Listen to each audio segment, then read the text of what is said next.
All right, welcome back, everybody. We have another really cool guest. This is Hannah Churn. Hannah is a DC-based freelance animator, designer, creative director, artist extraordinaire. All the things. All the things. Welcome to Positive Mischief. Thank you. So our first question out of the gate, and I ask this to everybody, is how would you describe your job to a child? Sort of like sets the foundation for us. Yeah, I feel being in the world of animation, people might think like, oh, that's easy because kids get that. But it's like, I feel like I would explain it that I was like, I make cartoons, but not for you. So true. It's like sort of a weird way because it is animation. And I think people just always like, they immediately go to like the Disney or the cartoons that they watched growing up.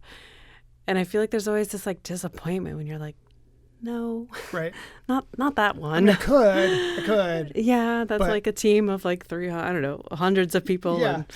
and huge budgets. But Mommy does them on a much smaller scale. yeah, and for like grown-ups, and I think that's the thing that's hard, probably for kids as well as adults to like grasp of like, what do you mean? And I don't think people realize how much like animation is in their daily Everywhere. lives and everywhere that Yeah. you see, and you just aren't thinking of it in the same way.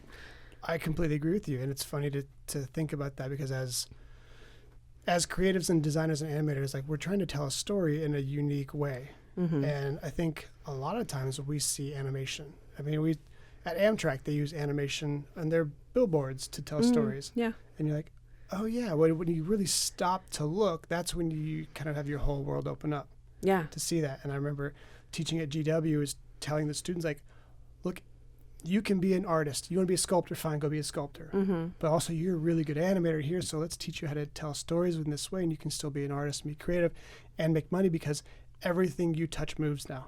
Yeah. Everything you watch moves now. Like people would ask me like, oh, wait, you somebody made that logo for the Situation Room or whatever CNN show that we were working on? Like, yeah, like I didn't realize they paid people to do that. Which is like mind blown. I feel, yeah, that's It could be just push a button, like make logo. done. Right. Yeah, I feel like it wasn't until high school. So I went to college for animation, and like there was this poster in our guidance office that was like, go to school for animation, and I was just like, you can do that? Yeah. Like, why did anyone tell me that? That's so funny. I had a similar experience. Was in high school, we had some guy came to our school, and we were like a guinea pig school for a video production class kind of cool. thing. And I was like, I just want to make videos. Yeah. And I didn't know what that meant. Yeah. And I got to college, and there was a design program going on and graphic design animation. And I was doing broadcast journalism, broadcast production. And I was like, oh, yeah. And putting those things together, and it was like a lightning bolt went off. And it was, the studio Belief was killing it back in that day. And they had, Prologue, and all those were in infancy. And I was like, this is where I want to be, And Yeah. But it's hard to explain that to people. Like it's hard to explain to a hard to 5-year. Like explain it's to a hard to explain it to adults too. Yes, it is. My freshman year reel from my first semester was 30 seconds long, and I had a good VHS length. tape, Oh, okay. and there were like 3 projects. Uh-huh. I plopped it in to show my parents at Christmas when I went back, and it was done like that. And they were like, You're like, that's great. this is what you've done Like, for that's what they did. Like, there was this pause where they're like, is there more? And they literally asked me that question. I was like, what do you mean, is there more? It took me all semester to do that. Oh, that is so true. I've had that same moment where I show stuff, when you show stuff off, and it's like, to you, there's so much not only in your head that has gone into like putting it together, the like creative thought press, but then physically doing it, going through the software and the revisions, and then it's done, and you're like, and into your head, it's just like, it's this amazing thing. Right. And it's like, Well, because it comes out, and it's funny how it ends up is never really how it looks in your head either. oh, 100%. And that's a really interesting process to go through, because I think early on in our careers, we probably were very frustrated by that. And now you just know that that's part of the process. Yeah. Like what's in your mind's eye is there, and it's cool, and it's the inspiration. Yeah. But what lands on the paper or on the screen is going to be a little bit different than that. And that's okay. And it's part of the process. And you actually just talked about this, the creative process. Like, it's fun to dig into that with different kinds of designers, animators, and creators. So for you, what is that creative process like? Like with starting a project, I always think the beginning of starting a project is exhausting. It is mentally Really? exhausting because it's like you have a blank canvas. Sometimes for projects it's a blank canvas. Sometimes they have references. Sometimes they have examples you can follow. But you're just filtering all of these things of like, okay, well, there's these styles that we could pitch, or we could do this direction, or, ooh, wait, they have that red. Maybe there's like some way that we can incorporate that color, but they don't like that blue. And there's just like all these pieces that you're having to figure out how to put together.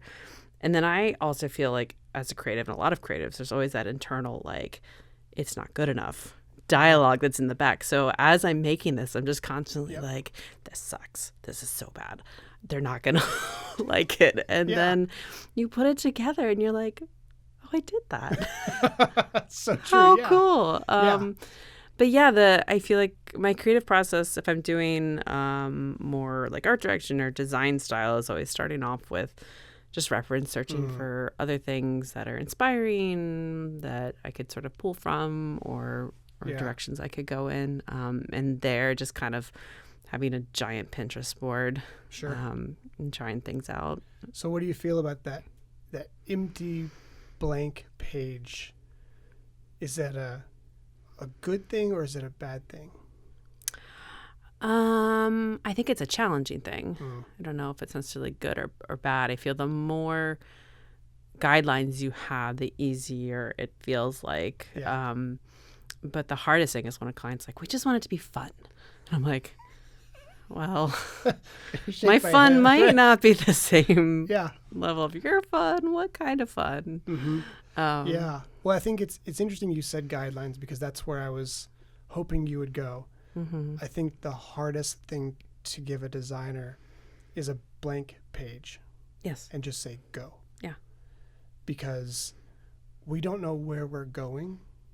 Just why you need direction. That's why art directors and creative directors, it's like their jobs, I feel, are always so hard to define, because it's like you're not the one always drawing it or the one making it, but you're kind of the captain of this creative ship. Yes. And you're helping guide the decisions and what it's looking like.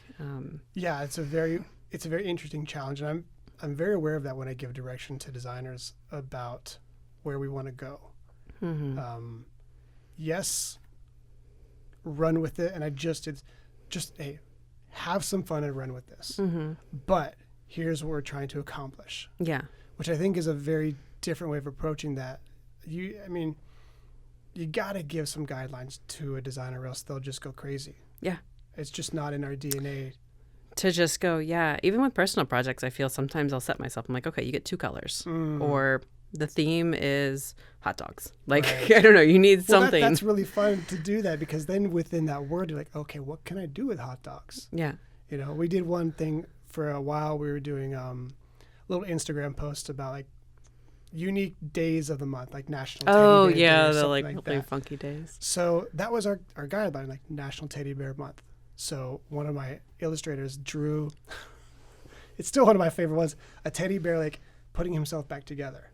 Like his arms hanging on the ground, his like stitching himself back up. I was like, that's really fun. But had I just given him a blank page of like, hey, like we want to do a social media post, like draw whatever comes to your mind. Yeah. Like it could be anything. But when you say, hey, we're doing something for National Teddy Bear Month, that then opens up the ability to be, okay, how crazy do I want to be? Yeah. You know, can I do something kind of macabre like that? Can I do something cute? Yeah. You know, so you gotta have to have those guidelines for that creative process as you go nuts. Yeah, and I think you get stronger work out of it too. Yeah. Sure. So what's been one of your craziest no guidelines kind of thing that turned out well, if you have one that comes to mind? Oh, that's a good question.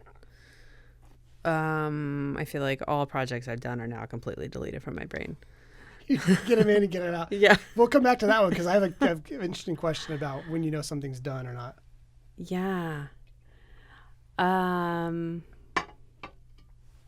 Gosh, I don't know.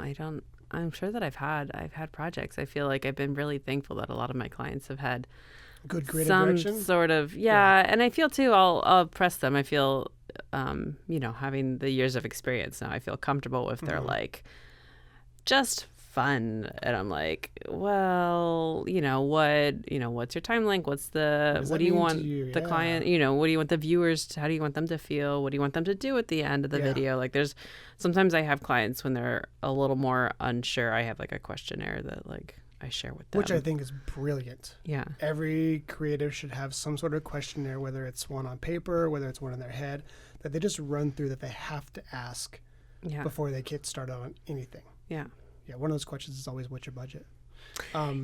So on that note, like when it comes to that, I actually haven't done this with anybody. When it comes to that funny topic of money, how often do you get the answer like, well, just tell us how much you think it'll cost? And do you have a process that works for you of like, because we always get that, well, how much do you think? Tell us what you think. We're like, well, but X, like that's our question. Do you have that kind of thing that you have to do because it helps you to set up that creative process? Yeah, I've started doing a little more recently. So I'm in my third year of freelance, previously in-house for about a decade. And I'm starting to ask the question of like, if, a lot of times you ask, what's your budget? And they're like, well, we're open. You tell us. There's always a number. There is always a number. And I know that from being in-house. Like, I know there's always a number. So I've started saying like, is 10,000 too much? Does 20,000 scare you? Like, and that gets them to react. And then I can help gauge. Because sometimes there are clients that maybe like they don't have the budget, and I feel it's just always to be better up front and clear. Absolutely. So that way, if it's not, you can't do this exact thing for the money you have, how can I figure out how to make something for the money you have? Or how can I help find people who can help you maybe on a different budget scale? So I feel I've gotten very comfortable with like asking that. And now this year I'm being a little bit more of like, just tell me a number. I'm not gonna like... It's not gonna scare me away. Yeah. My job is to help you get to this end goal. And I think there is that fear of, well, we know, but we don't know. We really want to hear what you think, because I think there's this hope deep down that maybe we'll come in under. Yeah. Like maybe they'll come in under. We'll save some money, because we don't want to spend all of this, even though we actually have this budget. And it just becomes a game of chicken. And I don't know that I don't like that. I just want to be very clear. Yeah. Just tell us what you're working with, and then we can talk about that. I think that's always a weird conversation to have, because it does affect the creative. Yeah. Of what, you're going to do. Yeah. My favorite clients are, they're like, I have this. And even maybe if it wasn't what I was going to charge, maybe it's a little bit under. I'm like, I know. I'll figure out how to like work this, into the process. So, I think it's maybe more of just an experience of getting comfortable with talking about money. I feel when you're a lot more younger in the field, and it's like, I don't... It's a little taboo. Like, you're lucky to be doing this in the first place. Yeah, and so whatever you get is great. Yeah. And I think it's also valuable among your peers. That is, I feel, been a really great thing with going freelance. I found a really great group of other freelancers, and they're all so transparent in the rates that they're charging, if they're getting a certain rate for a full project, and it's just great for all of us to have that conversation. I agree. Very much agree. Yeah. So on that note of the community, you and I have some connections within that same community within DC. So what has that been like for you to watch that community grow, coalesce, and just become kind of united? And the reason I ask that is because, and this is the reason why I'm doing this season 2 of this podcast, is DC-based creatives. Because I think that we have this big, massive thing called government that runs DC. It overshadows. And it overshadows everything. But underneath that, there's some really talented people who are doing awesome work that may be doing it for like the FDIC. Yeah. But when they're home doing personal projects, they're doing some really cool stuff. Yeah. So what's that been like for you to sort of like dig into that community and really become part of it? And yeah, I feel like community is sort of the foundation of how I got my career started. And so I've always just been a big supporter of going to community events, starting community events. Currently right now, I co-organize a motion graphics group. Before that, when I was in studio, I helped ran another motion graphics group. Out of college, there was an animation group that I went to a lot. And every time, I remember the first one I went to out of college, it was at a bar somewhere in DC, and there was at least like 60 to 80 people there. And I was just like, where are you Where all? are you? Like, Yes. this is insane. Yeah. And every event that I feel like I've been to or I've hosted, like, this people come out and they always have the same reaction. They're like, I'm so happy Yeah. to know that there's other creatives here. And like you Yeah. said, a lot of them are siloed, either in agencies or certain departments. Maybe the only person not only doing animation on their team, but design and Right, video exactly, and yeah. like all the things. So yeah, I think it's great to have those spaces. I know you had CJ on earlier, and like I always think it's so cool how he started that group. He runs, or he's up in New York now. Oh, is he? I didn't know that. Yeah. I've missed that. I've been a little bit slow to some of the updates that he's put out. But when he started it, before he started it, we went to this Adobe event. They came to DC and a bunch of us went out for drinks afterwards. And he was like, is there any sort of like creative group that's like not a specific niche just for general creatives? And we were like, not really. Not really. And then he made one 2 weeks later. He Yeah. just like made it. And I love it. And I met some cool people there. Yeah. Yeah. It's. I think it's absolutely important and paramount to do that. Yeah. And I think it's so easy. Like, obviously, there's a lot of factors that go into organizing a group and running it. I'm not saying that is easy in itself, No, but just it's like not. starting it is really just finding a place and telling people. Telling people about And it. that's it. And so many people want that community. Like, so you're just setting this place for people to come together. Yeah. Yeah, I think it'd be really cool to even take that a step further and start to bring in, like right now we're in Henniger, like to bring in some of the studios that are here. Yeah. Because they've got really talented creatives too, who don't necessarily hear about all of these things. So I think it'd be really neat to even like pull in more Yeah. and find a way to do it. I know people in LA, New York that have these kinds of groups, and they're very LA, New York centric, which is fine. I mean, there's a ton of entertainment in both of those places, a ton of need for motion design, animation, and marketing and whatnot. But I feel like in DC, there's this thought, like you're kind of like a off in Oh, the yeah, corner, you're not- you're yeah. not thought about in a really important way. Yeah. But this has been really cool to meet people doing this. We've got someone before you, Josh Finkelstein. Like used to be at PBS, Okay. and now he's doing stuff for like creative writing for pitches and Oh, cool. and like RFPs and stuff to try Yeah. to like make their story of the company who's pitching Uh-huh. palatable and interesting and exciting to the government, whoever's accepting it. Like, it's an interesting niche there that you just don't really think about. Yeah. But that's somebody who like worked in entertainment marketing, worked Mm-hmm. in PBS Kids and all that kind of stuff and whatnot. Like, it's just a very interesting world to see how creativity gets spread around, especially in DC, where Mm-hmm. it's not the traditional creative ground. Yeah. We've got Discovery, Yeah. and then Nat Geo. I think those like the TV's networks, and then PBS. But outside of that, Discovery's not really here anymore, are they? they're at Well, they- TLC, ID, and I forget the other one. But there's a group still up there. Yeah. They are. Oh, okay. Gotcha. And there you have it. So Okay. Yeah. you See, know, I didn't. yeah. I thought they all left. But it is a very different kind of world that I think DC brings together in terms of the outward facing thing. But underneath, there's some really talented folks. Mm-hmm. Yeah. Which I just love that. So, so as we're now talking about like creativity and bringing people together, Mm-hmm. what are some things when you think about that? Yes, we can always, grab a place and meet for drinks and all that kind of stuff. But like, what are some interesting creative ideas that you may have had Mm-hmm. to attract people? Because it's almost like your own little marketing promotional thing to get other people to see it. Yeah. I have helped put together some showcases with the that's community cool. groups. We just recently did one at the DuPont Underground. It's a Halloween one, wasn't it? It was a Halloween How'd that one. It was so cool. I've done a couple showcase events with the DuPont Underground and other animation events, and every time it's just such a cool space, and to see Yeah. like animations projected just on this giant wall going through this Yeah. old train tunnel. Yeah. It was super cool. So that was just really cool to see. There was a couple local folks who did stuff, but then other people through our networks who made stuff to show.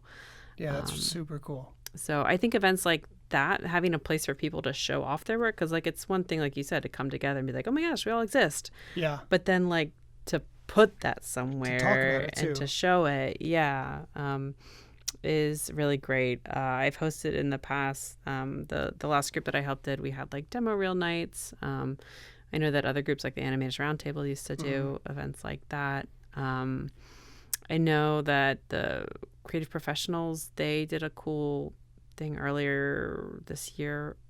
This year or last year for the wildfires. They did like a charity event coming together. So I think there's like a whole bunch of different ways.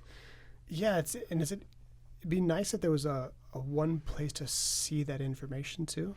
That's part of the hard part, is where to find that. Yeah, that is tough, because I feel like, there is no like, well, I guess AIGA is kind of a central creative. They have their DC Design Week, but then like outside of that, it is sort of a word of mouth thing, which sometimes makes you feel a little cooler. Like, oh, do you know about this place? It's like the speakeasy, the underground. We're kind of like, we are like underground, like you were saying. So it would be interesting to, having these conversations always makes me think about, in my spare time, of course, starting something that is sort of like the depository for creative events.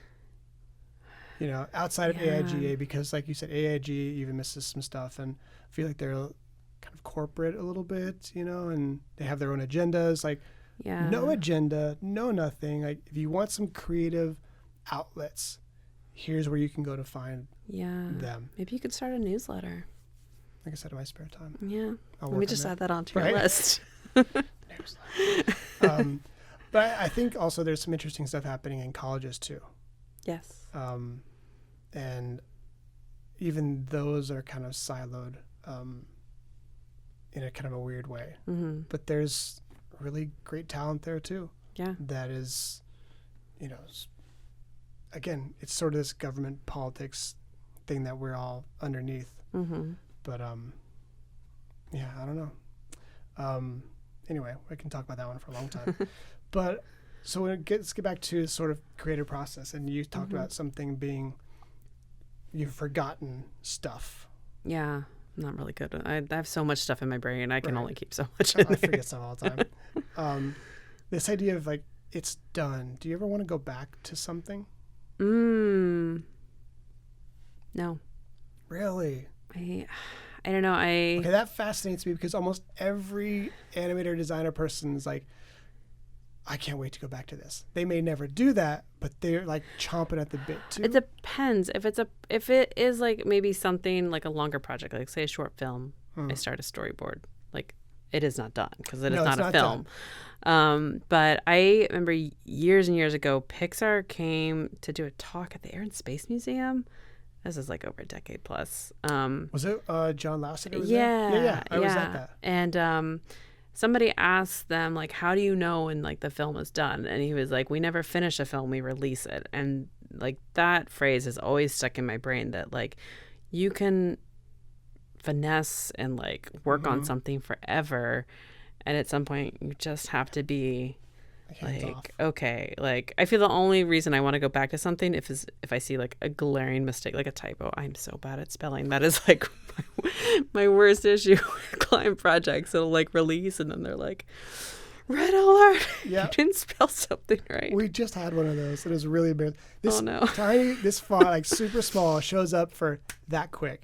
And then it goes away, changes to something else. Somebody picked it out. All missed it until it got to QC. Like, we're literally getting ready to go to the client. We're like, okay, crap, let's change this. Let's fix this. Yeah. But it still even happens, and it's so embarrassing.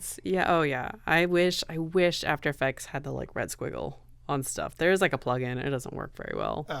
I've tried. So now I just am only allowed to copy paste from Adobe, scripts. I can't get type. On a really good spell check, please. Just for me. Right. Well, you're probably not the only. That's true. There's lots of us who could use that. That's for sure. But yeah, I feel other than that, I don't know. I feel sometimes like, there's stuff I could still do, but I I want to release you're it. good with it being like released and being done, and letting it go out and just be what it is. Because then there's always the next thing. That's the one thing I like kind of get in this spiral thought process about, of like how much stuff we've made, how much stuff you've created in the last 10 to 20 years. Oh, it's nuts. And there's always something more. There's always another thing. So like, that's how I kind of feel that, not to not look back. Like I like looking back at stuff and thinking, oh, I wish I like could have done a little more, but I'm good. Yeah. I think that's a really important place to be, is I'm good. Yeah. At some point you can't fix everything. At some point you have to be content and be willing to learn from what you released. Yeah. So that you can employ it to the next time. Yeah. Because you can't, so yes, maybe I could go back and change something, but TLC's never going to re-air that.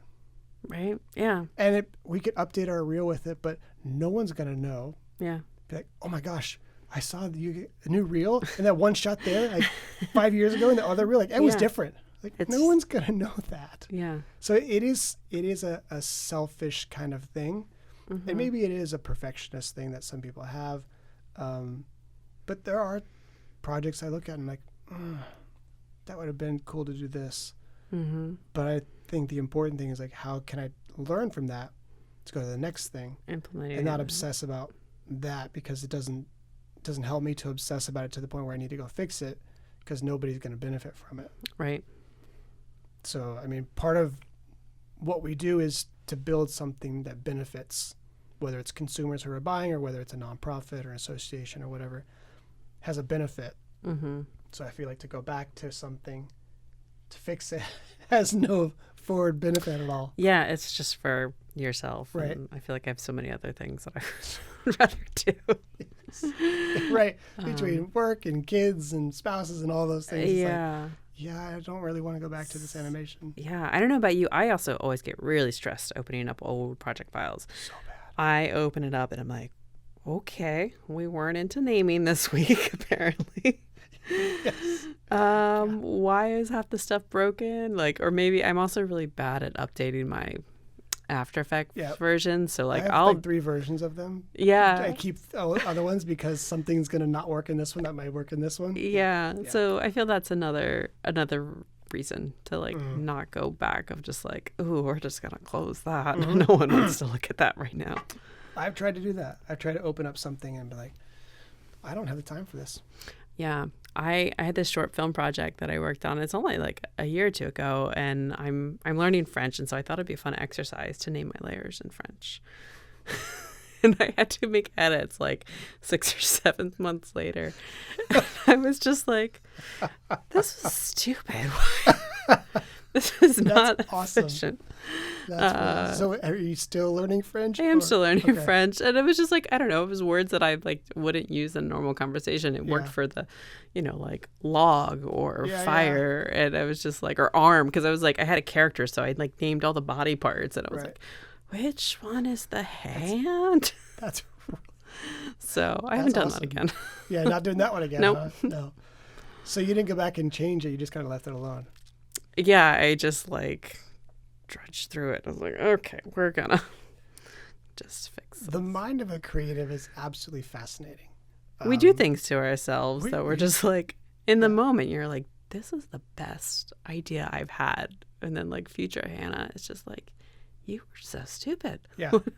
I had an old boss, business partner, who is now freelances with us sometimes. He's off on his own. And his file organization didn't exist. His Photoshop and Illustrator didn't exist. And it was always a joke. And so one of the things he just sent recently, he's like, you'd be so proud of me. I actually named things and organized it. And he did. And I was like, look at you, man. Yeah. Learning. Yeah. Learning Yeah. and growing. It's very funny to see how those things go down. And it's always entertaining to me to open up something that somebody's been working on, to see how good they are or how bad they are. How they do things. I love digging into other. Yeah. I mean, it's a window into files. That creative process again, into how they get to where they get. And I found this true for me, and I'm sure you probably can agree with this, but like, there is no one way to do it. It seems like a duh statement, Mm-hmm. but I do feel like when you are maybe animating something, like there's a process that I think if you took 100 animators, you might find like they all agree this is the most efficient way to do something. Yeah. But that doesn't always mean that everybody does that.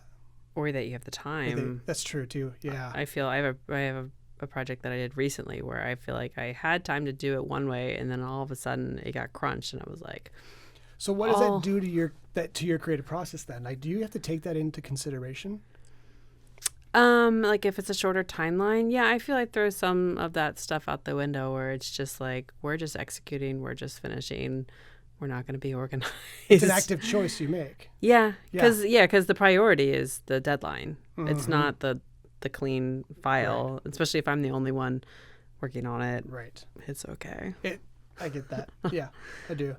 Well, I think that's really interesting to see, like our best